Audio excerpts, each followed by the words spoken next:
We present Lucille Ball in My Favorite Husband, based on the delightful stories of Isabel Scott Rorick's gay, sophisticated Mr. and Mrs. Cugat, starring Miss Ball with Richard Denning.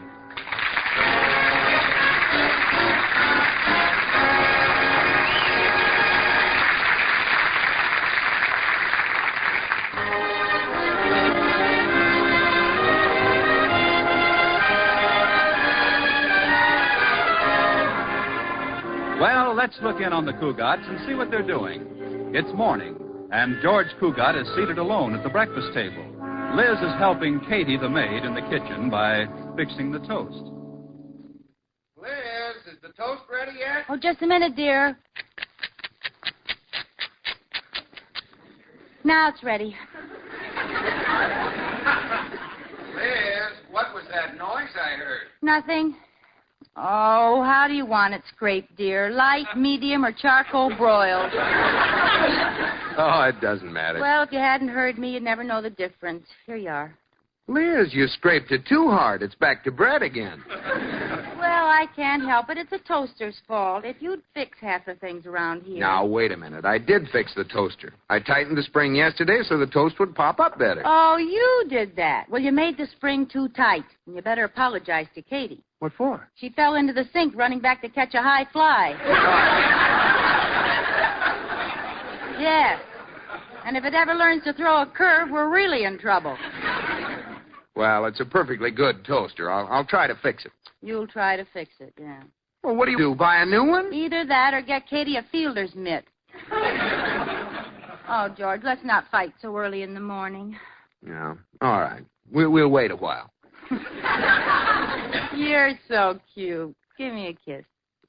Somehow I feel this is going to end up in a new toaster. Don't be silly. Your morning kisses are like coffee to me. That's how I wake up. Liz, I have a confession to make. What? My caffeine's been removed. Oh, silly. Come here.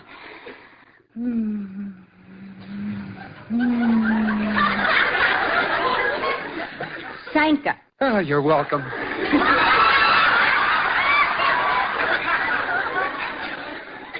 You know, George, the way we kiss, I don't need a new toaster. You don't?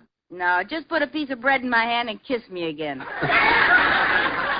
Isn't it wonderful, George? No matter what we argue about, a kiss from you fixes everything. You know, you could get around anybody with a kiss. Really? Well, when I get to work, I'll try it on Mr. Atterbury. Hey, what's that? It's in the kitchen. Katie! Katie, what's going on out there? Mrs. Cugat, Mr. Cugat, run for your lives. What's the matter? What happened? The automatic dishwasher has gone crazy. It's broken again. Oh, it threw every dish in the kitchen at me, and it's trying to climb into the cupboard to get some more. Oh, now, Katie, you mustn't be upset. It's not that tragic. Oh, I can't help it, Mrs. Cugat. That thing hates me. Well, you go back to the kitchen and get even with it. Pull its plug out. Yes, ma'am. George, I'd like to talk to you about a new dishwasher. Kiss me, Liz. Oh, no. No, with the toaster, it just meant burnt toast. This time we may lose Katie. Why, that's ridiculous. What's the matter? Can't she wash dishes in a pan like everybody else? Well, but she's had the dishwasher so long, she might resent it and quit. And you know we can't find anyone nearly as wonderful as she is. Well, what are women coming to that they have to be pampered with electrical gadgets? Oh, we're not pampered. Well, the wives of our ancestors didn't have dishwashers. Pioneer women didn't have a lot of electrical appliances to do their housework. Of course they didn't. And where are those women today? Dead. Well, I'm not buying Katie a new dishwasher, and you can tell her so. She'll get rough red hands. Well, what of it? She's got rough red everything else.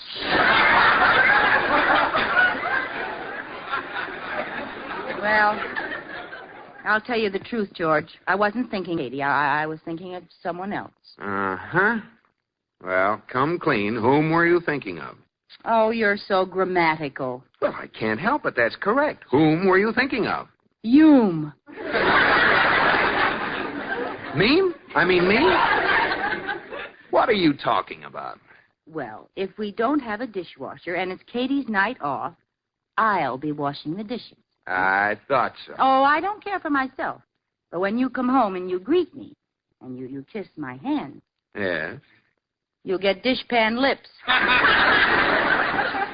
Liz, you're breaking my little heart. But I'm not buying Katie a new dishwasher, and you can tell her so. She's liable to get mad. So? You tell her, George. No, Liz, you tell her. What's the matter? Are you afraid? Me? Afraid? Oh, that makes me laugh. Well, when you stop laughing, you tell her. Well, Liz, it's just that I don't want you to be a slave in your own house. You have to be the boss around here. Let her know who gives the orders. Do you understand? Yes, you're afraid of her. No, she means nothing to me. I just want you to learn a lesson. All right, I'll tell her. I'm not afraid. I'll get her in here, and I'll say to her, Katie? Did someone call me?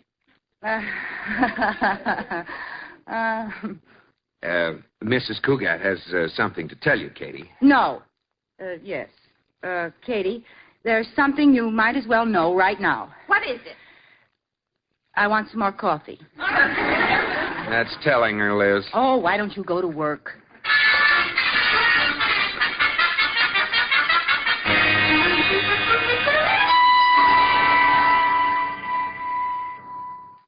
Katie, could I talk to you a minute, please? Just a second, Mrs. Cugat, till I get through washing these dishes by hand. Oh, don't worry, Katie. I'll get a dishwasher somehow. I asked Corey Cartwright to come over. Well, what for? I didn't think he knew about anything except women. He doesn't, but he has a lot of friends in radio, and I thought maybe if he could get me on a giveaway program, I might win a dishwasher. Do you think you could win? Oh, listen, I've heard some of those shows won by morons, and I'm as smart as they are any day. Wait a minute, that doesn't sound right. That must be Corey. I'll get it. Oh, he's in a hurry. Quick, close the door. What's the matter? Women, I can't get rid of them. Crowds of them chase me down the street. Oh, well, it must be tough to be so irresistible. Hey, what's this dragging along in back of you? Oh, that's nothing. Let me see. Why, Corey Cartwright, a bottle of Taboo on a string. Well, it's a game I play. It's like fishing, only for women. Oh, you ought to be ashamed of yourself. Say, what was on your pretty mind when you asked me to drop by, dear? Corey, are you still friends with that fellow who puts on radio shows? Well, sure. I've been on a lot of them lately. 2 more programs, and I'll have all my Christmas shopping done. Well, could you get me on one? Absolutely. What do you want to win? I've got a list of what they're giving away. Mm-hmm. Refrigerators, stoves, automobiles, diamond rings, wristwatches, and kitchen utensils. Yes, but I want... Garbage disposal units, Hoover vacuum cleaners, fur coats, house paint, pianos, radio phonographs, record albums. But you see, I'd like typewriters, to have... 6 office buildings, a parking lot in downtown Los Angeles, and Arrowhead Springs. Let me off at electric dishwashers, please. Oh, it's a cinch. There's a program that gives away a dishwasher each week. It's called His and Hers. Corey, you've got to get me on it. Oh, there's nothing to it. Give me the phone there. Hello? That you, Smiley? This is Corey Cartwright. How are you, you old son of a gun? Yeah. Say, a couple of friends of mine would like to get on His and Hers. Couple? Yeah, that's right. He's a banker. Oh, good. The name is George Cugat. Hey, wait a minute. Oh, swell. Goodbye, Smiley. Oh, Corey, wait. Well, Liz, you're all set. Corey, does George have to go on the show, too? Oh, sure. Husband and wife teams compete together. That's what makes it fun. Oh, I don't know how George is going to take this. He doesn't know about it? No. Oh, you'll die. That's what I'm afraid of. Well, listen, Liz, you're not on till next week. Now, have George listen to the show. It's on tonight. And see if you can talk him into it. Remember the name, His and Hers. All right, I'll keep his ears glued to the radio if I have to use Scotch tape.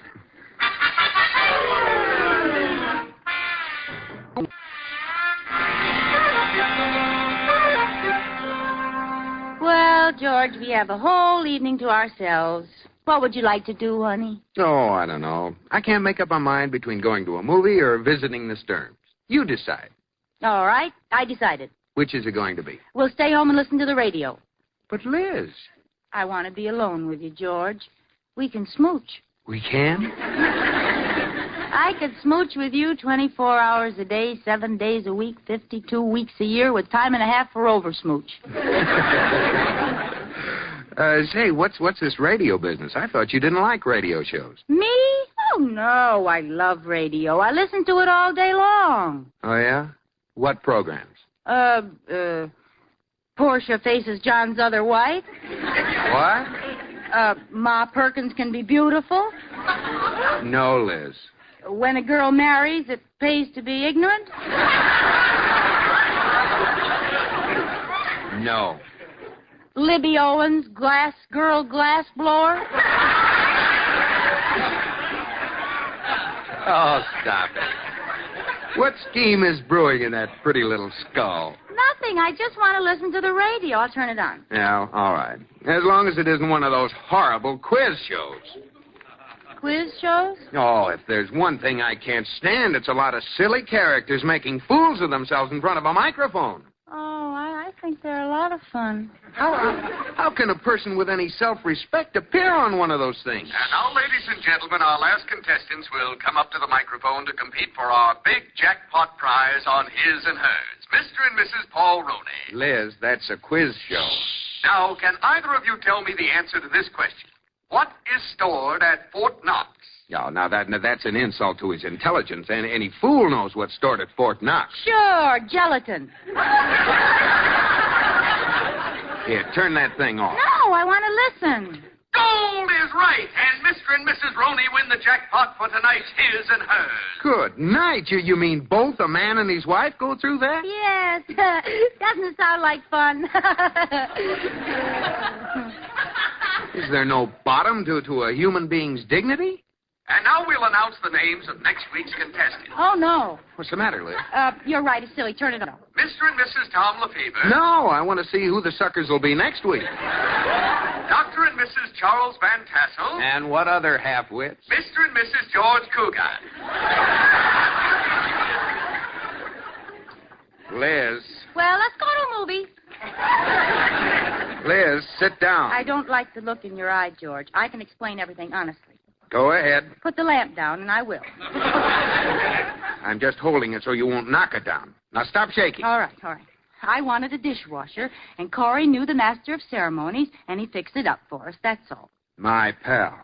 Well, maybe he can find a job for me when Mr. Atterbury at the bank hears about this. Oh, he'll love having his vice president on a quiz show. Oh, I'll get it. Hello? Hello, George. How's the quiz kid? Oh. Hello, Harry. Just heard him say your name on the radio, George. Congratulations. Look, Harry, we're not going... This is only the beginning, George. Maybe if you give yourself a home permanent, you'll be chosen queen for a day. Now, wait a minute. Well, goodbye, Queenie. Liz. Yes, Your Majesty? That's not funny. In half an hour, everyone in town will know about this. Oh, another wise guy. Well, I'll tell him a thing or two. Yes, I know. Quiz kid. Queen for a day. And keep your smart answers to yourself. George, this is Mr. Atterbury. Oh, my gosh. It's Mr. Atterbury. Well, goodbye, George. You stay here, you blundering idiot. What? Oh, no. Not you, Mr. Atterbury. George, I just heard your name on the radio. Well, I can explain everything, Mr. Atterbury. You see... I'm for you, boy. Yes, but my wife... what did you say? It's a stroke of genius. Excellent publicity for the bank. Oh, you like the idea? Why, it's sensational, boy. The kind of forward thinking we need. Show the public how intelligent bankers are. How'd you ever think of the idea, boy? Oh, I don't know. It came to me right out of the air. Well, it was a great idea, and I'm proud of you, boy. Thanks. Talk to you at the bank tomorrow, boy. Yeah, well, goodbye, Mr. Atterbury. What'd he say, boy? Boy? Liz, he wants me to go on the show and prove how smart bankers are. I'm worried. Oh, don't worry, dear. I'll be right there with you. That's what I'm worried about. Oh.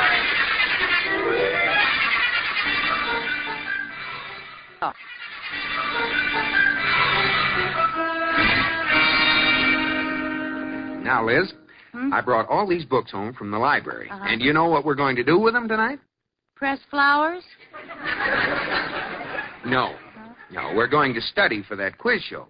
Mr. Atterbury got a block of seats, and everybody in the bank will be there. Oh, I've got a good idea, George. What? You answer all the questions. I'll just stand there. Yeah, don't be silly. If you don't open your mouth, what'll I tell them, that you're dumb? And if I do? Well, I see what you mean, but let's give it a try. Now here's some history questions. Here. What is the Monroe Doctrine? Monroe Doctrine? Yes, you know which Monroe it refers to, don't you? Oh, sure. Racing with the moon, high upon the midnight blue. Well, never mind. I'll answer the history questions. Now let's try some natural history. Here. What is the name of an animal with long, sharp fangs and a shaggy head who stalks his prey at night? Oh, that reminds me, Corey was here today. Never mind. I'll answer the nature questions. Now, that brings us to arithmetic. Oh, you answer the arithmetic questions, George. Liz, I've got a great idea. What? I'll answer the questions. You just stand there. Oh, good. I'm glad you thought of it. Yes.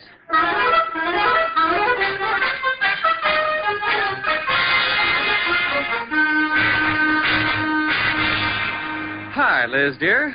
Hello, Corey. Well, tonight's the big night, Yes, and Corey, I'm just frantic. I don't know why I ever got into this. I'll disgrace George for life. Oh. He could even lose his job at the bank over some stupid answer of mine. Oh, Liz, don't be ridiculous. He'll have to give up his lovely office at the bank. He'll lose his swivel chair. Just think, all the rest of his life, he'll never swivel again. I thought you might be upset, Liz. What would you say if I told you I had the list of answers to tonight's question? Where are they?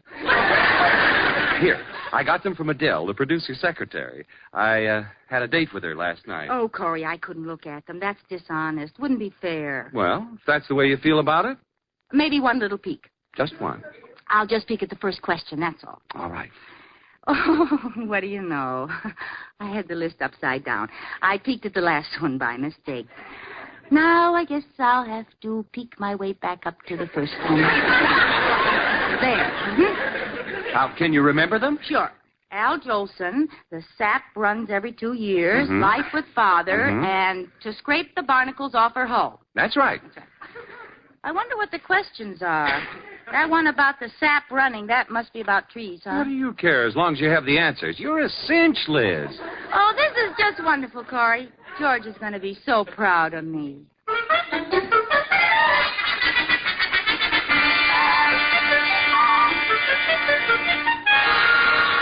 Oh, Katie, I'm so excited about the show. I don't know what I'm doing. Hey, take one look at me before I go. Is my slip showing? Yes. How much? All of it. You forgot to put your dress on. Oh, my goodness. Here, help me with it, Katie. All right. All ready, honey? In just a minute. Al Jolson, the sap runs every 2 years, Life with Father, to scrape the barnacles off her hoe. What? Oh, nothing. Oh. Well, how do you feel, Liz? Get some facts into your little head? You know, George, you're going to be very surprised. I have a feeling I'm going to know all the answers. Well, now, don't do anything silly, I Liz. Let me take the first crack at the answers. Oh, don't worry, George. I won't do anything except make you very proud of me. Well, goodbye, Katie. Goodbye. Hey, goodbye, Katie. Kiss me for good luck, George. All right.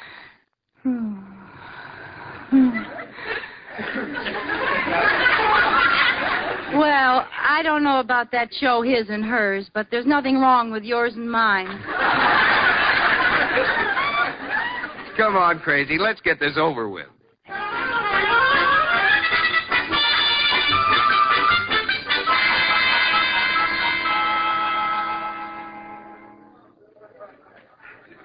All right, everybody, we're going on the air in just 2 seconds now. Now, quiet.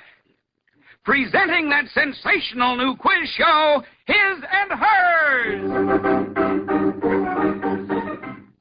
Yes, it's time once again to play that lovable, laughable radio game, His and Hers. And here's your master of ceremonies, Smiley Stembottom. Good evening, everybody. This is old Smiley Stembottom. Here we go with another session of His and Hers. We have with us tonight 3 man and wife teams. Dr. and Mrs. Charles Van Tassel, Mr. Tom Lefevre, attorney, and Mrs. Lefevre, and Mr. and Mrs. George Cugat. Yay, George. Go get 'em, boy.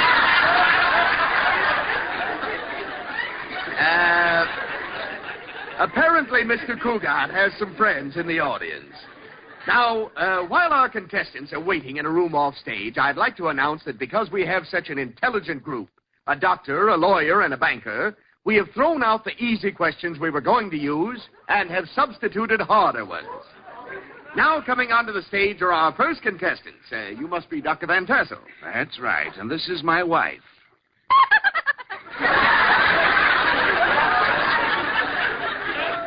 Apparently, Mrs. Van is tickled by her own tassel. Is she a little nervous? No, she always sounds like that.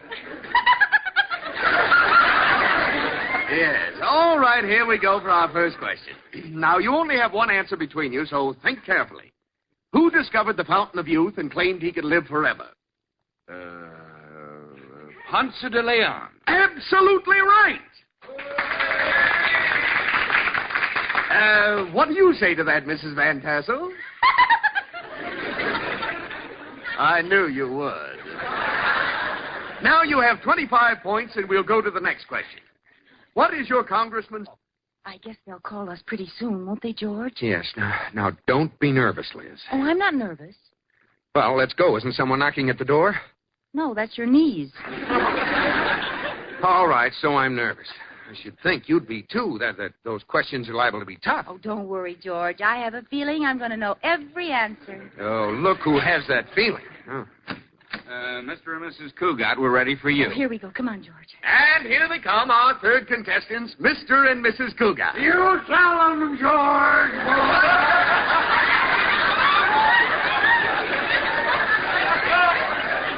Hello, Mr. Atterbury. Hi, Corey. Liz, please. And now, right up here to the microphone. Are you all ready for these questions? They're pretty hard. Oh, I'll bet they're not so hard. Well, we'll see. Now, one answer for the two of you, remember. First question. Who discovered the fountain of youth and claimed he could live forever? Al Jolson. Oh, Liz.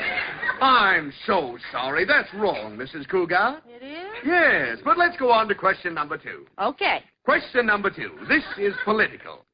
What is your congressman's term of office? The sap runs every 2 years.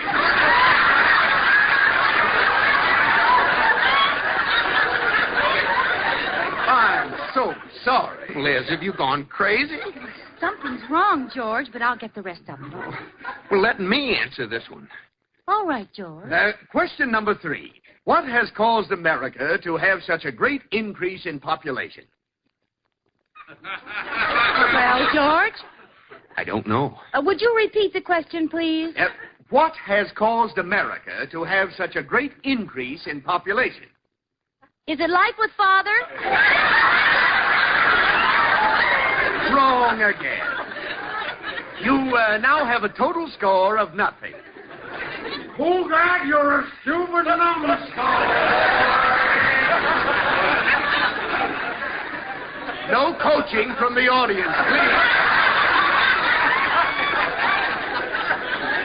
And now for your last question. Oh, I'm sure to get one of these right. Why did the French people put Marie Antoinette under the sharp blade of the guillotine?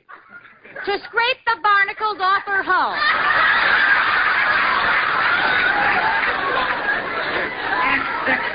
Mr. and Mrs. Cugat, you are the first husband and wife team ever to miss all 4 questions. Congratulations. Oh, thank you. Oh, Liz. And now all the contestants will stand by for our jackpot question. Liz, what's the matter with you? Oh, George, I had all the answers memorized, but they must have switched the questions on me. Oh, fine. Attention!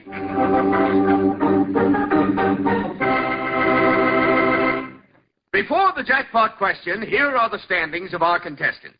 The Van Tassels have 75 points. The Lefevres have 50 points. And the Cugats have...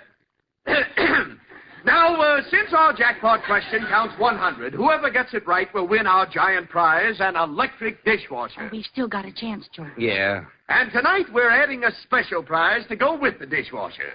300 dirty dishes. Now, here's the jackpot question.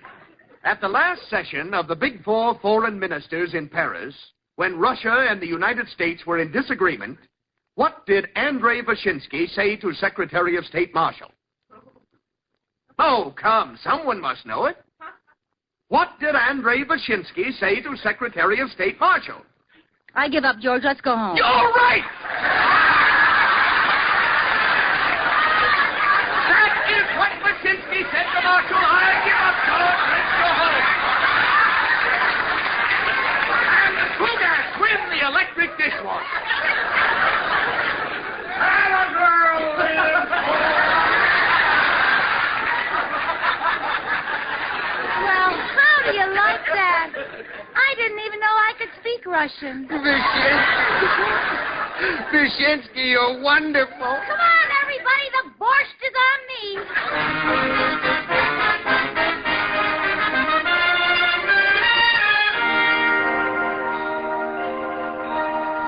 George. Hey, George. Are you asleep yet? No. When you're trying to sleep, do you ever pretend things? Mm-hmm. What? I pretend that you've stopped talking. Oh. My favorite pretend is that I'm a beautiful princess who swallowed a magic potion and I sleep for 20 years. What are you thinking? I'm wondering where I can get some of that potion. Oh, George. You aren't very romantic. Come on, pretend something. Okay. I pretend I'm all alone on a deserted island. Uh-huh. And I see coming toward me a girl with flowers in her hair. Oh? Now, what do you pretend? I pretend she's ugly. Good night, George.